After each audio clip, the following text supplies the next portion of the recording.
2度4コーナーのカーブを抜け、そろそろ戦機も熟して、赤番の周回に入りました。よって残りは800メートル。日野過激隊センター。まずは5番の佐藤浩二が動かなければ、このレース始まりません。さあ、2コーナーのカーブを抜け、坂本、佐々木と、両ベテランを後ろに従え、5番の佐藤浩二がジャン先行。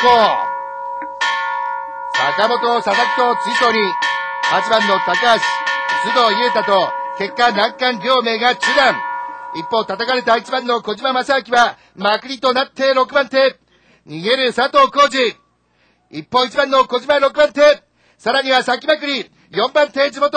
8番の高橋龍太がまくる。地元、高橋、まくるも。3番、佐々木の横いっぱい。さあ、前の争い。逃げる5番の佐藤浩二。2番手、2番の坂本勉がかわせません。5番の佐藤浩二。